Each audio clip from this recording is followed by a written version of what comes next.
This video is brought to you in part by Rakuten. More on them in a bit.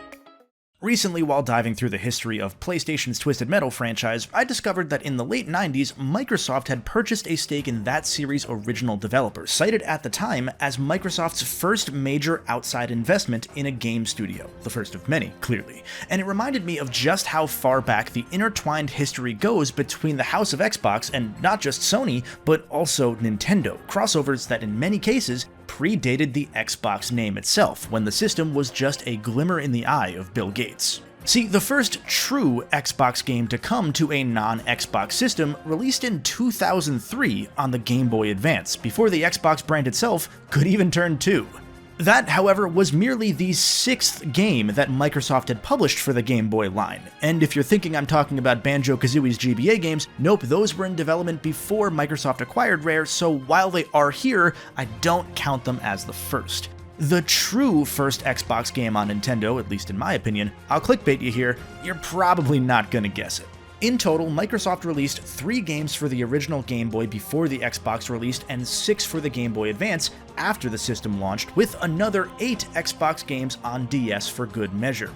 Considering just how much there is to say about these games as it is, I decided to save the DS for a part 2, so make sure to subscribe if you like this part and let me know in the comments. Sorry, I have to say those things or else YouTube hits me, so just do them, please. Let's run through the complete history of the 9 Microsoft and Xbox games that came to the Game Boy, starting all the way back in 1997.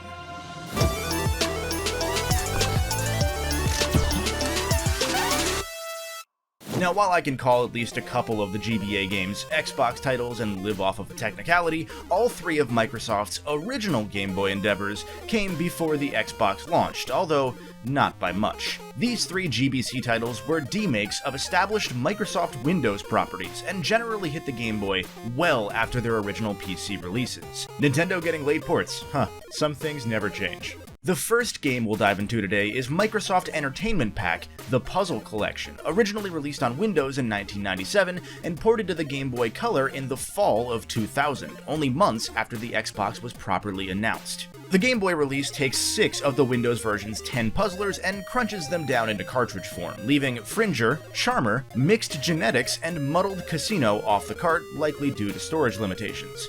Considering that I've never heard of any of these games, I'm gonna say that Game Boy owners probably made out pretty okay on this one.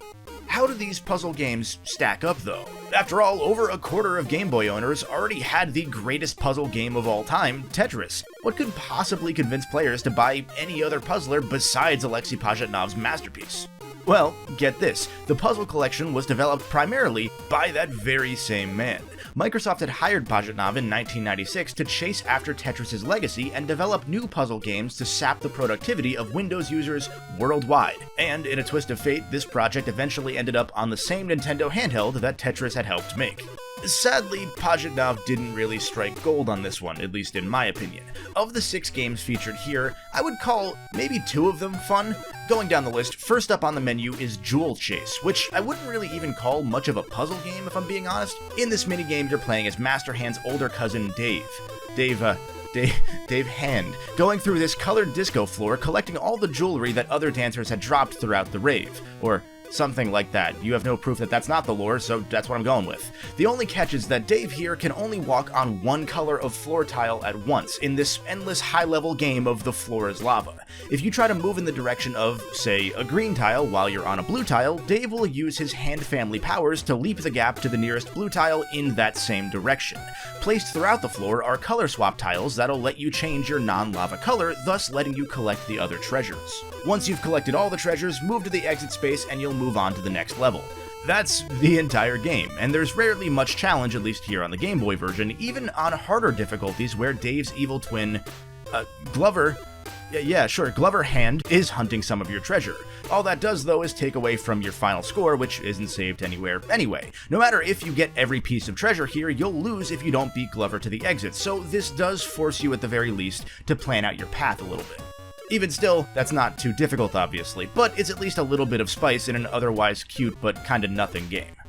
Next up is Spring Weekend, which is easily the weakest game in this set. You'll move your cursor around these patches of plants, rotating the plants surrounding your cursor either clockwise or counterclockwise using A or B respectively, and your goal is to match the picture in the upper corner within a certain number of spins. Like in Jewel Chase, there are multiple difficulties, but unlike Jewel Chase, Spring Weekend simply doesn't work properly on the beginner difficulty.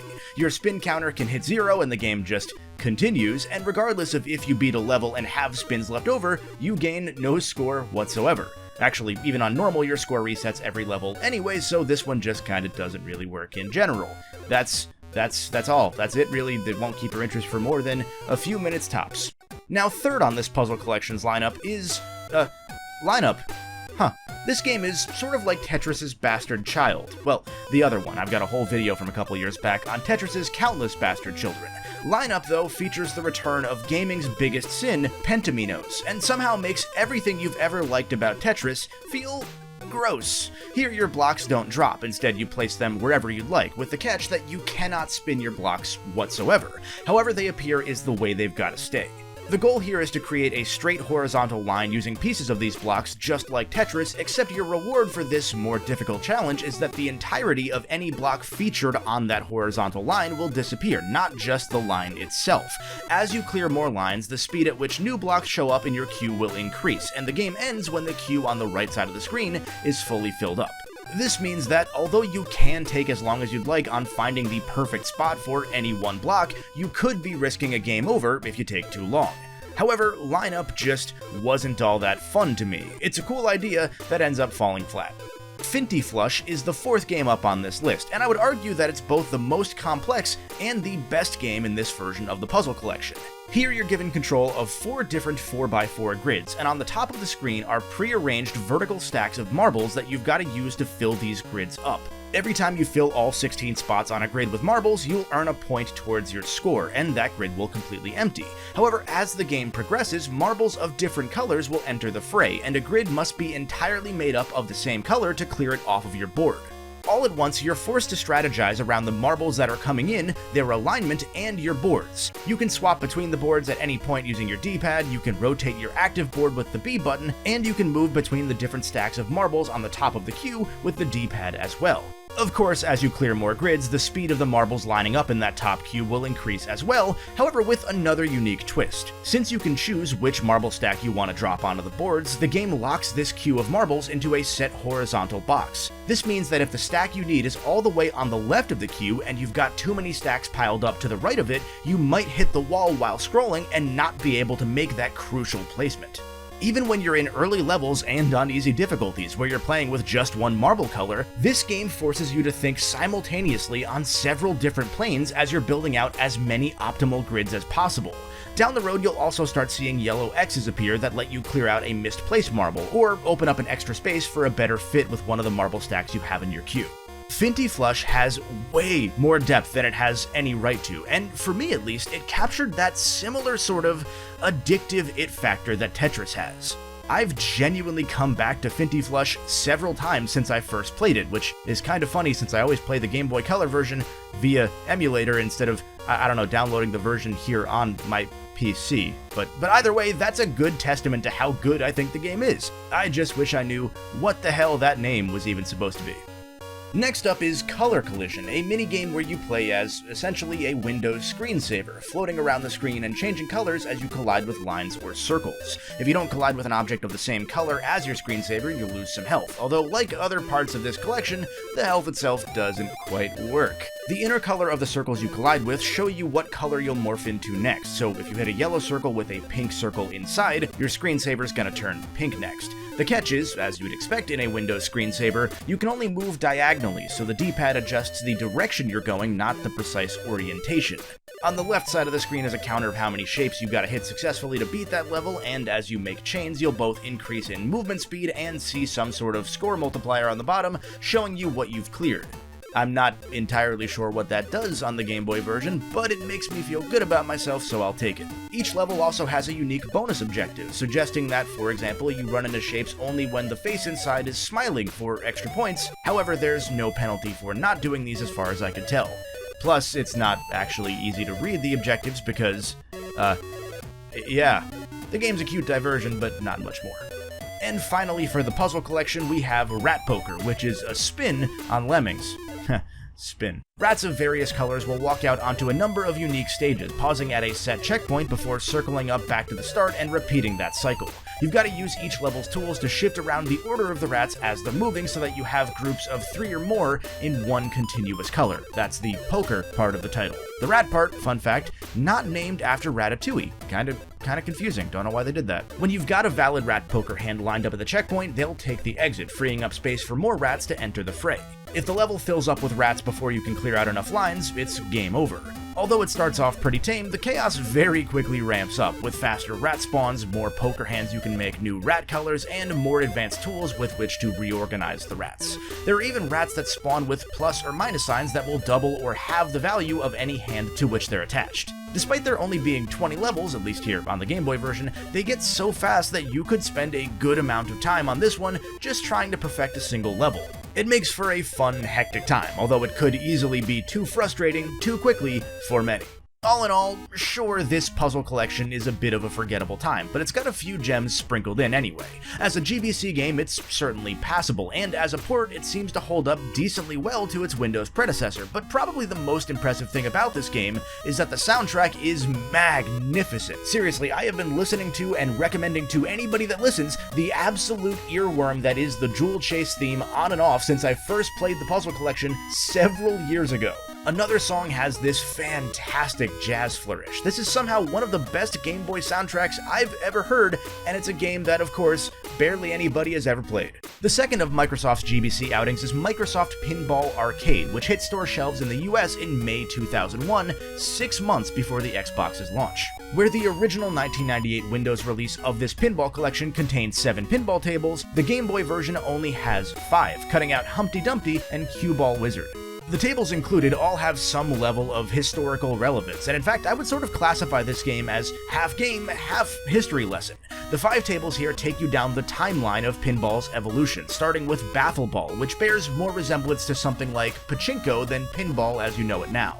From there, it crosses another half-century of pinball history, showing the evolution into 2-inch bumpers. I think that was your nickname in high school, right? And skill-based play, your nickname in college. And then from there, it covers the evolution even further into larger 3-inch bumpers. I'm not even gonna make a joke this time. Flashing lights, multi-tiered pinball tables, and much more. As a sort of digital museum for younger pinball fans, it's really, really neat, and it's even got several pages of history you can scroll through, detailing games made both by Gottlieb, the company that owned all of the games featured here, as well as its competitors. Wait, scroll back. What did that say? The last single-player game ever released. Well.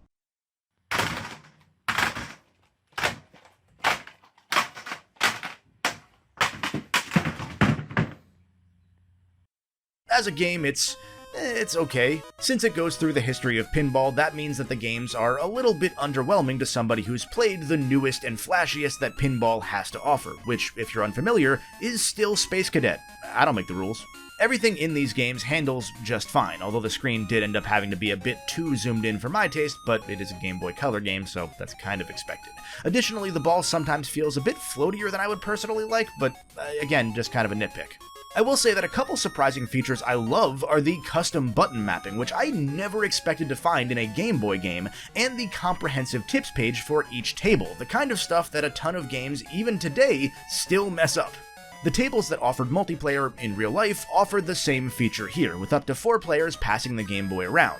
There's a solid enough variety both visually and mechanically between each of the 5 tables as well, although I would argue that Baffle Ball is maybe a bit of a wasted inclusion, since almost everybody would play it maybe once or twice and then move on to the more modern tables. I don't know, bringing in Cue Ball Wizard, for example, the newest of the 7 tables featured in the Windows release, probably would have made for a better game at the cost of being a slightly weaker history piece. I don't really think that there was much crossover between pinball historians and Game Boy owners though, so that's a sacrifice I would have been willing to make. You can't deny that this Pinball Arcade re-release was crafted with love. I respect the attention to detail that went in here despite the limitations. It's a totally serviceable experience at the absolute worst, at least it saves your high scores, unlike the puzzle collection, but I would say there are most likely better pinball games on the Game Boy Color, let alone overall. I don't think you're going back to the Game Boy Color for pinball games anytime soon. If you are, let me know in the comments, I guess. I don't know why. Good for you, I guess. And while we're on the subject of good for you, how about the sponsor of today's video, Rakuten? Some of you know well at this point that I've been in the middle of moving for like the past month or so, and I'm not kidding when I say that Rakuten reached out at the perfect time. If you're not familiar, they're the largest cashback site out there, partnering with over 3,500 brands. So, as I've been furnishing my new place, I've gotten a lot in cash back, getting lumber at Lowe's because my new shelves are a bit too deep for games. I got cash back buying regular groceries and cleaning supplies to get the new place up to speed. Hell, I even got cash back buying games at Target a few months back before I knew I was moving and before they reached out to me. I haven't played those games yet, and that was a good purchase, but hey, you don't need to download a browser extension or an app or anything like that. You can just go to Rakuten's site, you click the store that you're looking to shop at, whether that's a Target or a Best Buy or a Walmart for things like games. Hell, even the Microsoft Store, perfect integration here, has cash back through Rakuten. And then when you go through and purchase from that site, boom, cash back. And if you sign up with my link, you'll earn a $30 bonus when you make a qualified purchase. Easy as that, what's not to like? So check the link in the description and check Rakuten out to start earning some cash back today. Thanks again to Rakuten for sponsoring this segment, and now, let's get back to the Game Boy. Not long after Pinball Arcade came the final of Microsoft's original Game Boy trilogy, the Microsoft Best of Entertainment Pack, not to be confused with the Entertainment Pack puzzle collection that we talked about first. This game dropped after the Game Boy Advance's June 2001 release in the US and later in the summer in Europe, and it shouldn't be a surprise that this game seems to be exceptionally rare because of the late launch. It's kind of a shame because of the three games, this is the best, or at least most impressive, by far. When you first boot it up, the Best of Entertainment Pack brings you to a cute little fake Windows desktop and presents each of the 7 games as its own desktop icon. The original Windows release of this Best of Entertainment Pack featured 13 games, a sort of greatest hits from the 4 entertainment packs that Microsoft had introduced in the years prior to make Windows more appetizing to regular households. Obviously, looking back, that worked, as these casual little games helped quickly usher Windows into wide acceptance in an era of rapidly expanding technological literacy.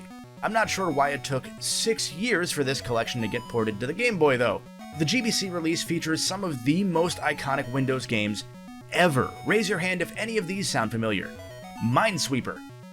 Why did you put your hand up? I can't actually see you. Along with Minesweeper came Free Cell, Tut's Tomb, Tri-Peaks, Ski Free, Life Genesis, and Tick Tactics, several of which I'm sure you've seen throughout the years if you've ever had any Windows device from 3.1 onward, as they eventually got bundled just straight into the OS.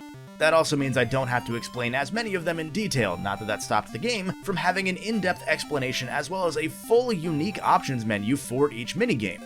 For example, I probably don't need to explain what Free Cell is. Just about anybody who's used Windows has probably played it at least once, but here goes. It's Solitaire, but different. Maybe better, I don't know, depends on your opinion. Instead of a regular Solitaire game's draw pile, every card is face up immediately, and you can use the 4 cells in the top left to hold cards and make better moves. These cells can also determine how many cards you can move at once. If your cells are full, you can only move 1 single card at a time, while if they're empty, you can move up to a 5 stack all at once. Thanks to the lack of a draw pile here, unlike Solitaire, almost every randomly generated deal in Free Cell is solvable, so whether you win or lose is entirely up to how you play. I mention this because the original release of Free Cell had 32,000 different levels, with only a single one being unsolvable, and get this, every single one of those is available here on the Game Boy port, including the unsolvable one for some reason. Now, of course, it controls a bit more clunkily than the traditional Windows version, but this is functionally a picture-perfect port, which blows my mind. Even the things the Game Boy Color version can't do contextually, like moving a single card versus a whole stack when both are valid moves from the same pile, these are solved through the use of a pop-up window, and you can undo a move if you press the wrong button. A faithful Game Boy port of Free Cell certainly isn't the most interesting technological achievement I've ever seen, but I'll put it at like number 2 behind Chia Pets. Next up is Tut's Tomb, also known as Pyramid Solitaire. This one has you play with a stacked pyramid of cards, and your goal is to combine the cards together so that they add up to a total of 13. Aces are 1, jacks are 11, queens are 12, and kings don't need to be paired up because they're already valued at 13 by default. The remaining cards after you build the pyramid are put into your draw pile, grabbing 3 cards per draw. If you can successfully clear the pyramid, you win. Yay. There's also a scoring system that gives you a dollar score based on how many times you flip your draw pile and how long you take to finish the pyramid. I used to end up in the negatives as a child because I was bad at this game. Less, yay.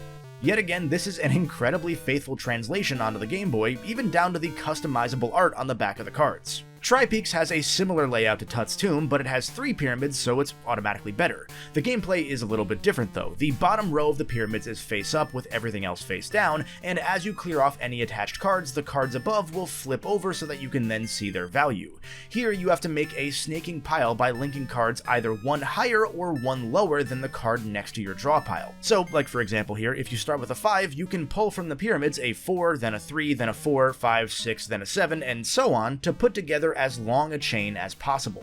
This game does the same money score system as Tut's Tomb, so that usually means you'll end up owing this game a lot of money by the time you're done, since your score carries over from game to game. That said, I like this one. It's fun, and it's arguably the simplest of the 3-card games here, so it's probably the best one for younger kids. Alright, here's the one you've been waiting for, Ski Free. This is a game I feel like we all played way too much of when we were kids, without realizing quite how anything actually worked. I know I would play it every now and then for like 3 minutes and then get eaten by the Yeti and move on to something else.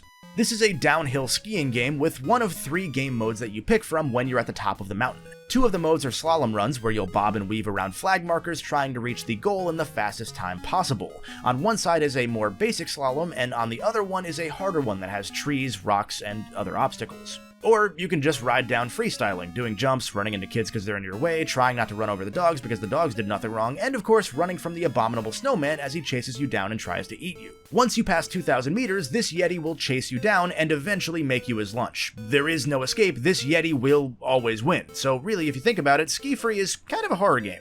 As far as the Game Boy port goes, the art is naturally a little bit different, the screen is much more zoomed in, and the style score is locked to one specific mode here. Considering your only trick is jump, that's probably fine. SSX, this ain't. Moving on to a game that almost none of you have probably heard of, I know I hadn't, is Life Genesis, also known as Life Mega Drive in Europe. This is, on paper, the most complex game I've talked about so far, as it's intended as a full-on simulator of life at a cellular level, at least based on the rules set forth in the game, or as they're known here, the facts of life. The facts of life, the facts of life. Every turn you'll choose where to spawn one blue cell and delete a single red cell from the map, and then the computer player will do the inverse, with the goal being to wipe out the opposing cells entirely. Cells can only have 2 or 3 neighbors surrounding them, so you've got to place them carefully. If a cell has fewer than 2 neighbors, it dies of isolation, and more than 3 cells nearby will kill it due to overcrowding. This makes for a cute little strategy game where you're trying to isolate enemy cells while helping yours to thrive. In between turns, the game will simulate the cells replicating and adjusting based on the rules set forth, and there are a few more smaller rules here, but this is mainly the gist of it. In practice, the computer opponent in the Game Boy version is not very good. They usually place all their new tiles all by themselves, meaning that they die immediately on the next turn, so it's pretty hard to lose. Again, that's gotta be more of a limitation of the Game Boy's hardware than anything. I almost feel like this one made the cut simply because somebody on the team lost a bet or made a bet saying, yeah, I could do that, we'll put it on the Game Boy, sure. And then they did, and it's here we are. There was one time the CPU almost had me beat, but the game overcounted the number of living cells that I had left, which kept me going long enough to win the Nobel Prize. Not the Nobel Prize, no, the Nobel Prize. Oops. If you're so inclined, you can also edit together your own board to test out your own experiments, rather than playing a randomized board every single time. Seeing the natural progression of the boards you design as you simulate the turns, it's honestly really neat. So I recommend trying Life Genesis out, if not on Game Boy, then somewhere on PC, because it's just kind of cool. I'm not explaining how Minesweeper works. I'm just not. You've all played it, and if you haven't, what's wrong with you? Unlike the Windows version you're used to, there's naturally no size options here on the Game Boy Color version of Minesweeper, so you'll be stuck with this smaller size for however long you wish to play. Far more interesting than a port of Minesweeper is our final game, Tic Tactics, although it may only be more interesting in theory rather than practice. Tic Tactics isn't the candy with a stutter, it's 3D tic-tac-toe. 3 isometric tic-tac-toe boards are stacked on top of one another, and your aim is to line up 3 in a row, whether it's all on one board, vertically across 3 of them, or diagonally using, say, the top left of the top board, the middle of the middle board, and the bottom right of the bottom board. Naturally, this added dimension magnifies the strategy of this classic game pretty immensely, to the point that I lost more games than I expected to the medium-level AI at that. The expert difficulty just completely rocked me, and don't get me started on the 4x4x4 mode. That's just kind of like Pentaminos and Tetris. Stop adding more to things just because it was fun as it was. Too much of a good thing does exist. I mean, look at that. That's disgusting. Best of all, if you're scarred after playing the 4x4x4 mode, there is mercifully a regular tic-tac-toe mode too. That's about everything that the Best of Entertainment Pack has to offer. It doesn't have the killer soundtrack that the Puzzle Collection does, but it's definitely got the most love put into it out of the 3 Microsoft Game Boy Color games, in part because these minigames were so iconic. The full how to play and strategy sections, full customizability options for most of the games, and again, it's got a Windows menu theme, all of it is just honestly amazing.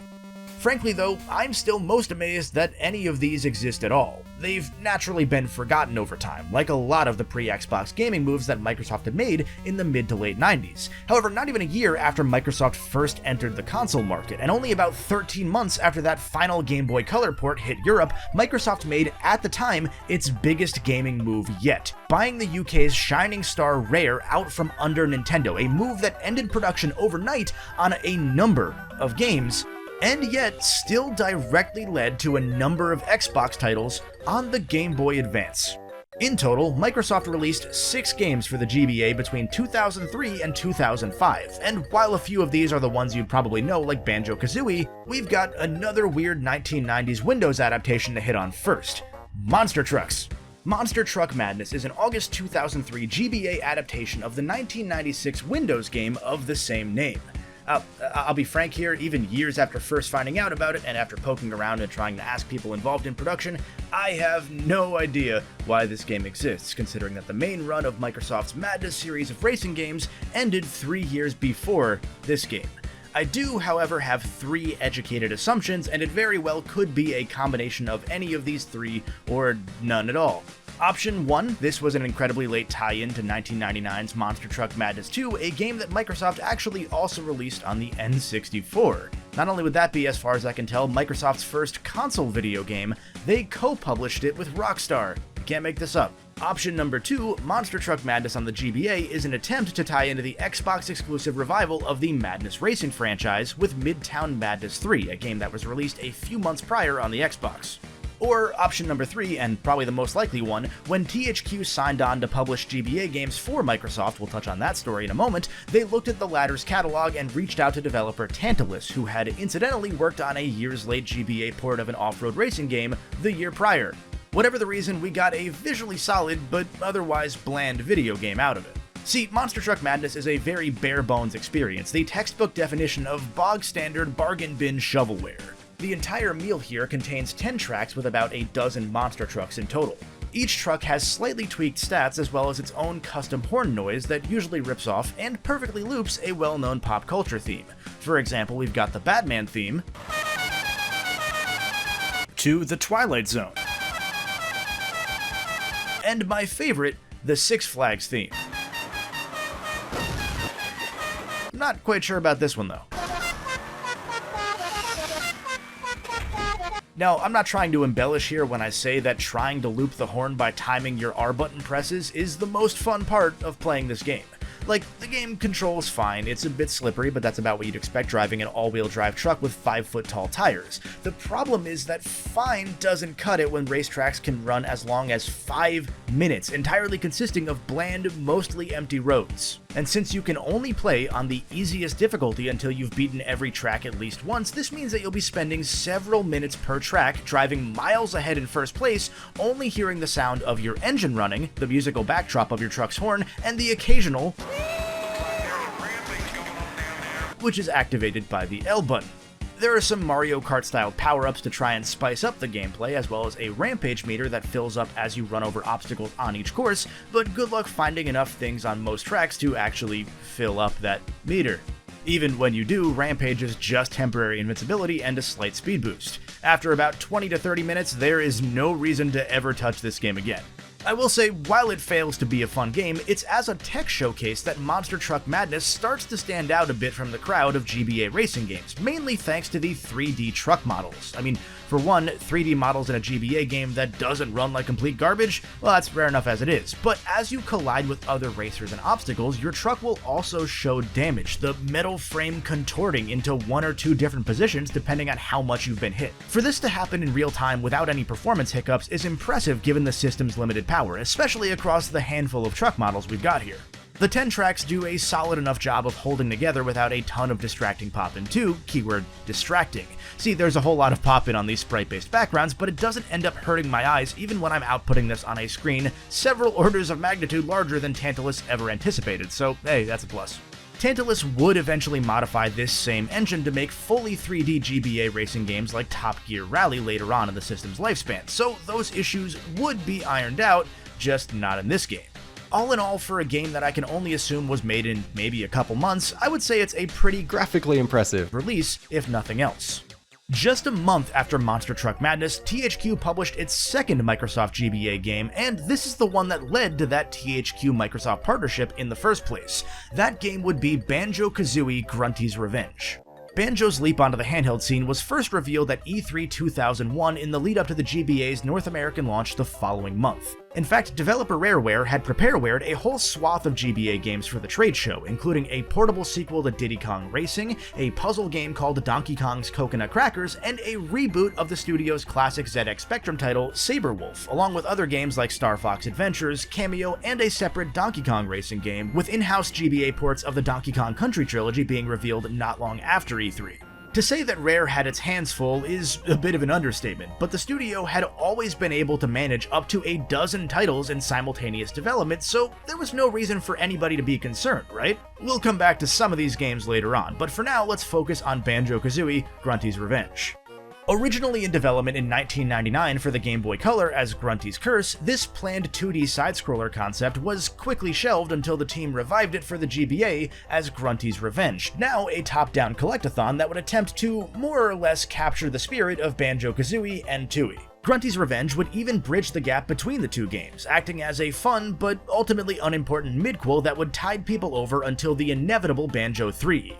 I'm going to quickly run through the part of this story that many of us already know. All of Rare's plans were immediately upheaved on September 24, 2002, just a day after the launch of Star Fox Adventures, when Microsoft announced that it had purchased the studio and all of its properties for $375 million. Nintendo, of course, retained the rights to Star Fox and Donkey Kong, the latter of which, well, you saw Rare's development lineup, it kinda caused some issues. Donkey Kong Racing was immediately cancelled. Diddy Kong Pilot and DK Coconut Crackers were both thrown up in the air since the, at the time, especially closed-off Nintendo wasn't gonna let a competitor work on new Nintendo games, and this also meant that there was even uncertainty about the future of the GBA's Donkey Kong Country ports. Since Microsoft clearly saw before the purchase that Rare had made a significant pivot into the handheld market, and since Microsoft had no interest in getting into that handheld market itself, the company allowed Rare to finish up development for most of its handheld titles, while shifting all of the console projects to the Xbox ecosystem.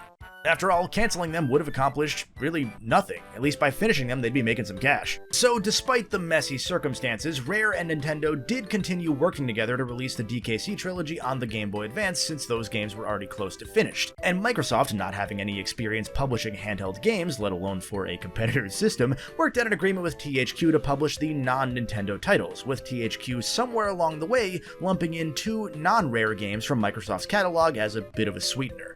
Since the Donkey Kong Country games aren't Microsoft games, we're not going to be talking about them any further past this point, but DKC 1 landed in June 2003, and Grunty's Revenge would lead off Rare's remaining 4-game GBA lineup in September, again not counting DKC 2 and 3.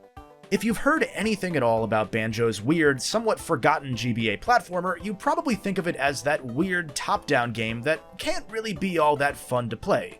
And you would be half right. It's definitely a little weird at first. Just watching gameplay over the years had me also convinced that this would be an unwieldy mess. That's why I'm so shocked to say that I kind of loved Grunty's Revenge. It finds a way to capture, or at least scale down, the core mechanics and feel of Banjo-Kazooie onto a 4-button handheld, and do so without any of its cutbacks feeling significant. Grunty's Revenge features 5 main worlds to explore, and an expanded Spiral Mountain as the overworld, each of which contains 10 jiggies and 100 notes to collect, empty honeycombs to expand Banjo's health, a number of molehills where Banjo will learn or relearn abilities. We've got Mumbo transformations, trademark snarky humor, ekums and bokums and grunts for text. It's genuinely a Banjo-Kazooie game right down to the quirky soundtracks, and it is positively fascinating. Grunty's Revenge starts off sometime after Banjo-Kazooie, with Gruntilda's henchman Klungo still trying to move the boulder that crushed the witch at the end of that first game. His solution is to create a giant mecha Grunty that Grunty's ghost can enter and operate, and then Grunty kidnaps Kazooie and goes back in time, with Mumbo sending Banjo back to rescue his bird-brained friend. From here, Banjo explores a past version of Spiral Mountain, collecting Jiggies and unlocking the paths to each world's portal, just as you would expect from a Banjo game by now. Collecting notes also allows Banjo to learn new moves from Bazai the Mole, so very quickly we've got Banjo's backpack attack and roll, Kazooie's Talon Trot and double jump, the duo's air attack and high jump, essentially every iconic move in the Bear and Bird's arsenal. And they're all recreated as perfectly as you could ask in this top-down style, from their timing and sprite animation to Kazooie's.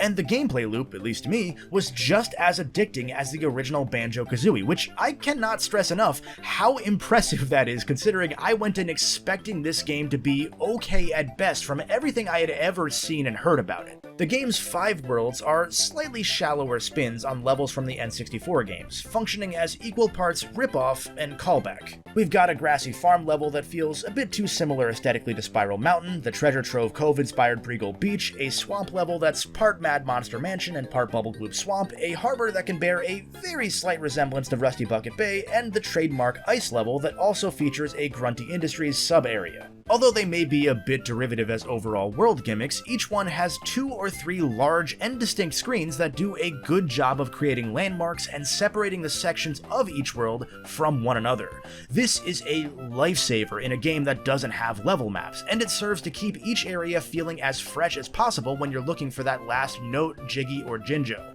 And speaking of fresh, each world does a stellar job at framing its challenges, sprinkling in a handful of mini-games like fishing, or an impressive but dull third-person shooter mini-boss, a slide full of collectibles, or even callbacks to Tui's love for 4-player battle minigames. In every world, you can visit Mumbo and transform into any of the different transformations you've unlocked thus far, from a mouse with a dump truck ass, also somehow not based off of Ratatouille, what the hell guys, to a candle, to an octopus, to a tank, opening up new routes and possibilities. In one case, there's even some Mumbo backtracking required for 100%, not unlike Tui, although it's only used once, which is admittedly a bit strange. And this is all, of course, on top of the usual platforming and exploration challenges, which are plentiful and surprisingly solid for a game with such a potentially awful point of view. Like, don't get me wrong, there'll be a good few times where you're not sure if you can reach a platform because of some confusing art and perspective, but Banjo's drop shadow and the level designs are usually strong enough together that you won't over or undershoot a jump. Quick shout out to the game's visuals, by the way, because this game is straight up gorgeous by GBA standards. Characters new and old alike are equally expressive and feel right at home in the Banjo universe. My favorite new inclusions are these little poop squid kids that talk with an innocent lisp, or as I like to call these kids, the poo-woops.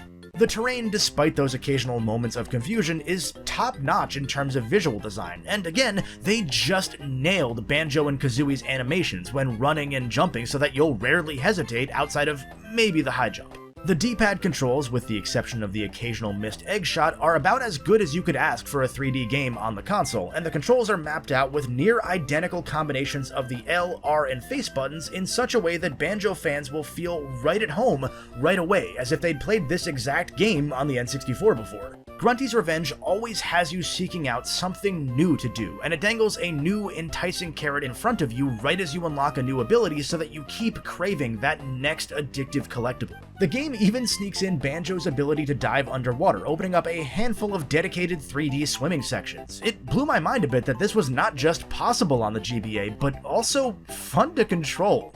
Now, do all of these little diversions and gimmicks succeed? Of course. You thought I was going to say of course not, but no, I would say they actually do. Yeah, the two most commonly cited criticisms of Grunty's Revenge are that it's incredibly easy and also that it's incredibly short. And while those both are true, I'm actually okay with each. I 100% completed this game in 3.5 hours. Levels took me anywhere from 20 to 45 minutes to 100%, and since dying restarts you right from the entrance to the current room you're in without any penalty at all, it's never going to be more than mildly inconvenient. And that's kind of what I dig about it. Were the game any more punishing, it would get immediately tedious having to backtrack through these surprisingly expansive worlds. Were the minigames more difficult, they would detract from the overall game. Were the worlds any more expansive, the pick-up-and-play nature required for a portable game would be lost a bit. And if there were more than a couple more levels, I think the game would start to run out of steam. To me, Grunty's Revenge is just the right size that it's able to accurately and, more importantly, enjoyably recreate the addictive Banjo gameplay on such a limited platform. It's the kind of game that I think would be looked at far more favorably today as a super impressive title than when it was released at full price, especially knowing now what would, or I guess what wouldn't, happen to Banjo afterwards. By Banjo standards, it may only be par for the course, but by GBA standards, I think I would put this really favorably next to some of the handheld's most interesting games. Plus, as far as par for the course goes with Banjo, there aren't many courses, so take what you can get. This game being so fun honestly makes me a bit sad, both because it's the last classic-styled Banjo game we've gotten to date, and because this is, without a doubt, the best Microsoft game on the GBA. It's all downhill from here, even if we do admittedly have a couple gems left. Sadly, the next game up in release order is not one of those gems. From what might be the GBA's single strongest top-down platformer to what's very likely one of the weakest, it's 6 games in where I get to talk about the very first truly Xbox game on a Nintendo system, which launched less than 2 weeks after Grunty's Revenge. What an odd world. No, like, literally, we're talking about Munch's Oddysee, the third game in the Oddworld franchise. After the first 2 Oddworld games were PS1 exclusive, Munch's Oddysee's development was moved from the PlayStation 2 to the Xbox when Microsoft picked up exclusive publishing rights. You heard me right, the first Xbox game on Nintendo was actually from a series mostly associated with PlayStation. You can't make this up. The console version was one of the Xbox's 19 launch games in November 2001, along with hits such as NASCAR Heat 2002 and Shrek.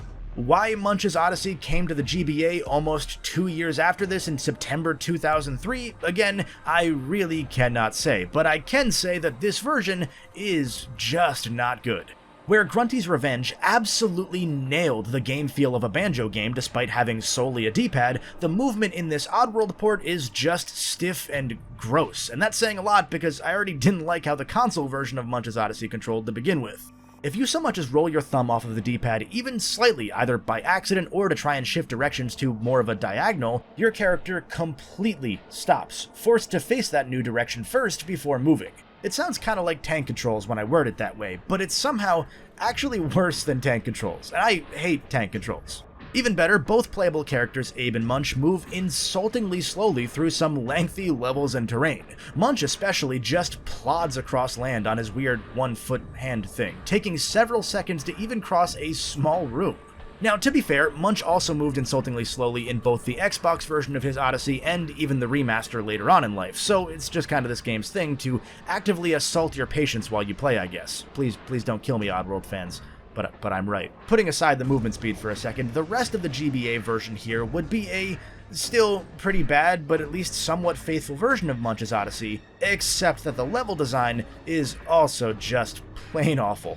In both the console and handheld version, you'll be controlling Abe and/or Munch as they guide other creatures through this factory, using telekinesis to make those creatures solve puzzles, attack enemies, the usual Oddworld lemming style that fans of the franchise love.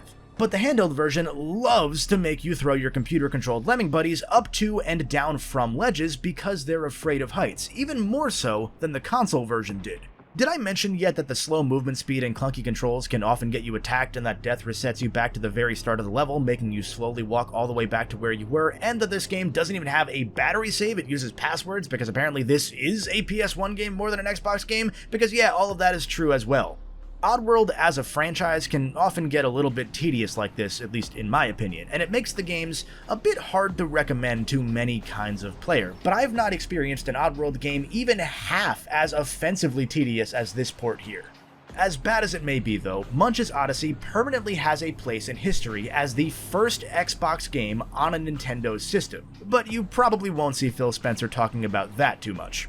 Gamers,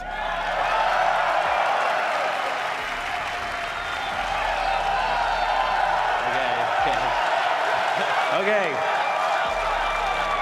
Thank you. Thank you. Thank you. Gaming.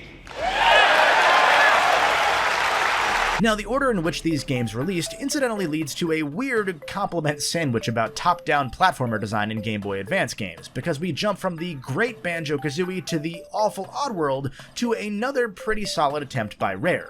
Actually, the rest of this list contains only Rare games, so Thankfully, we're in for kind of a treat. In March 2004, the studio released the half top-down, half side-scroller reboot of a game most of you are too young and too American to remember, and frankly a game that I would also be too young and too American to remember if I weren't an absolute dork about random game history. I'm talking about Sabrewulf.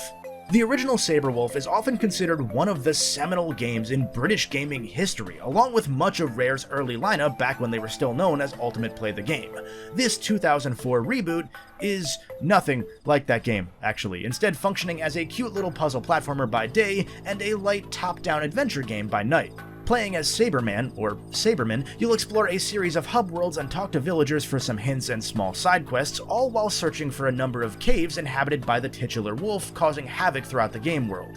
Once you've conquered every cave in an area, you'll play a timed boss stage to destroy one of the evil Dr. Dolittle Goods labs and capture one of the 8 amulet pieces that will reseal Sabrewulf in a statue and save the people from the wolf's terror. It's a cute premise for an equally cute game. Each cave level will jump you from that top-down overworld perspective into a side-scrolling point of view, challenging the player to make their way to the end to find Sabrewulf. Saberman can't fight though, and he's only got one hit unless you find the armor power-up somewhere through some of the levels. Instead, over the course of this game, you'll find different animal buddies that can destroy enemies and obstacles, bounce you over them, function as a small platform, and many, many more. Essentially, the first half of these bite-sized levels is a puzzle, challenging you to use your arsenal of animals effectively to reach the end without dying.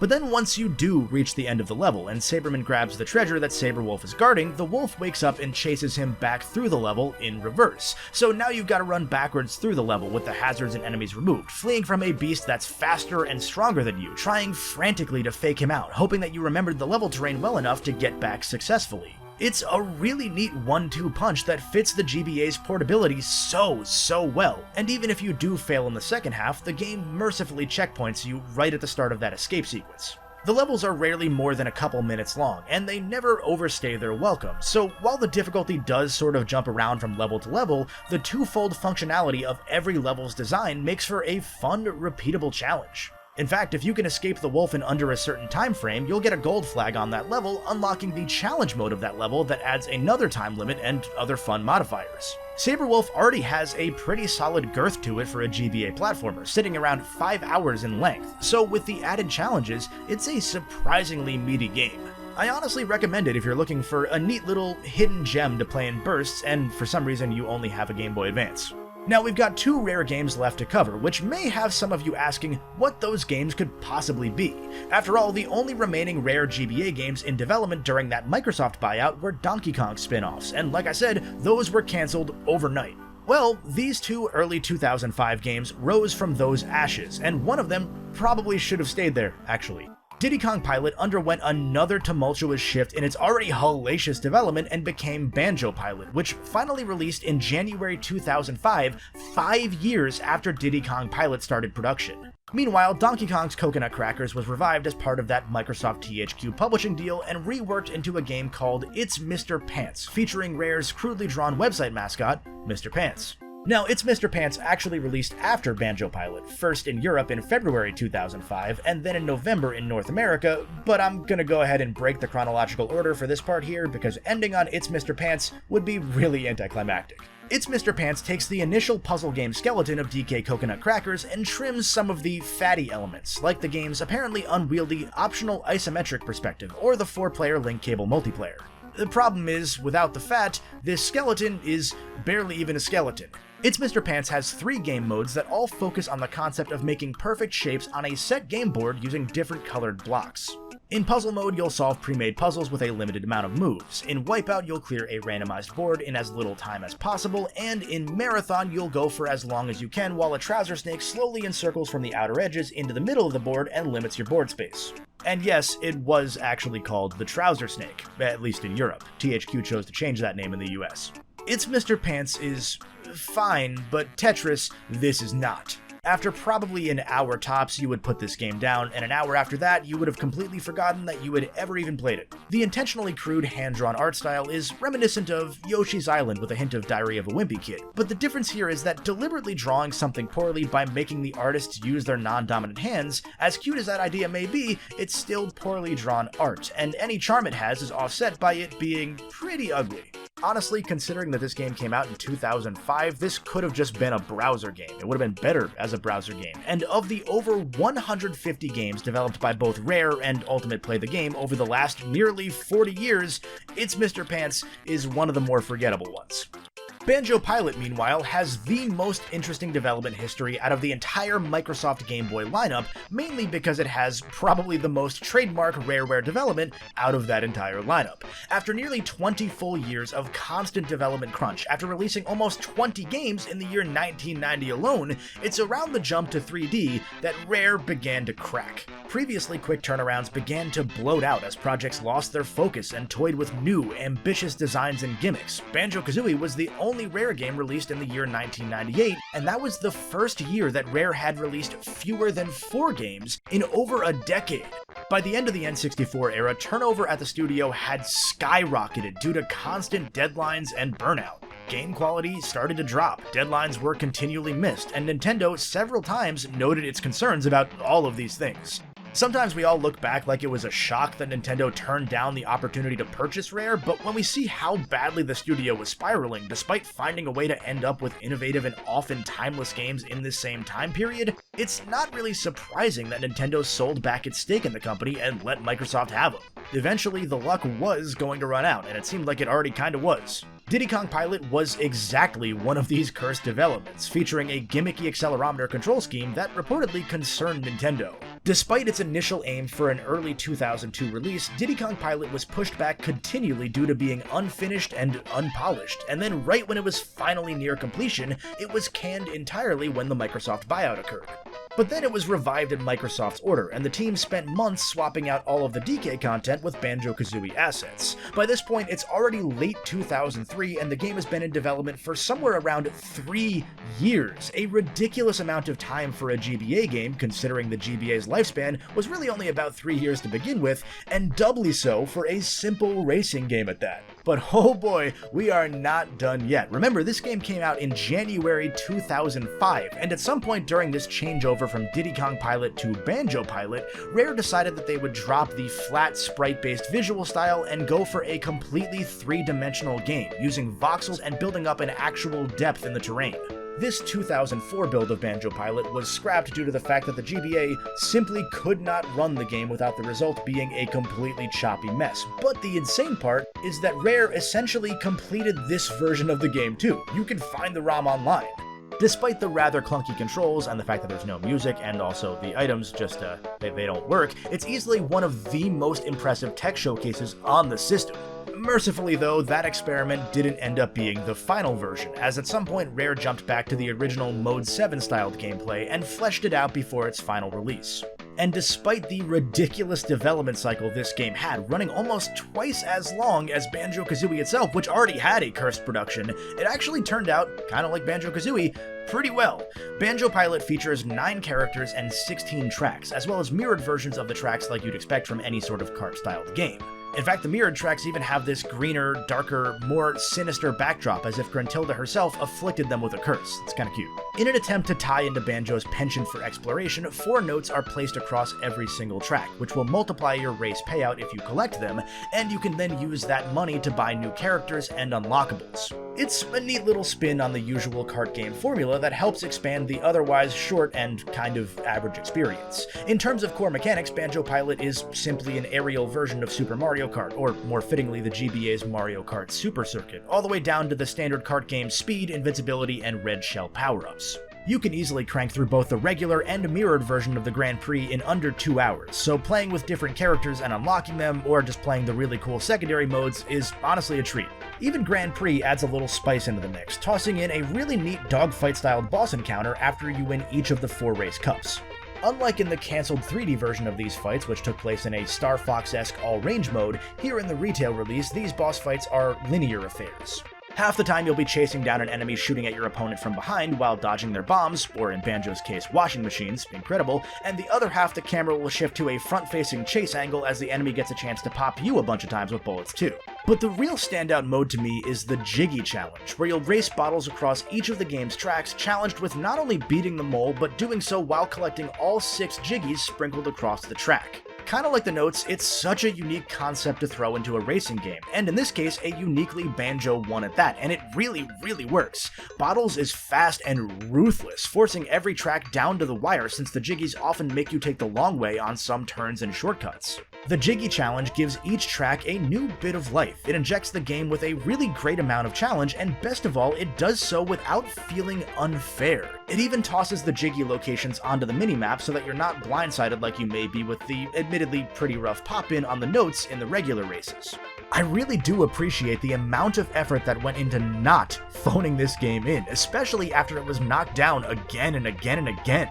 Based on the leaked beta ROM of Diddy Kong Pilot, they really could have just replaced the art and assets with the Banjo ones and called it a day, and nobody would have really cared. But instead, this unaffiliated team at Rare that really wanted to make a stellar Diddy Kong Racing sequel went out of its way to make it accurate to the work of the Banjo-Kazooie team, to give the fans a game that they hoped would reach that high bar, and they ended up releasing what would unintentionally be the series send-off for years to come.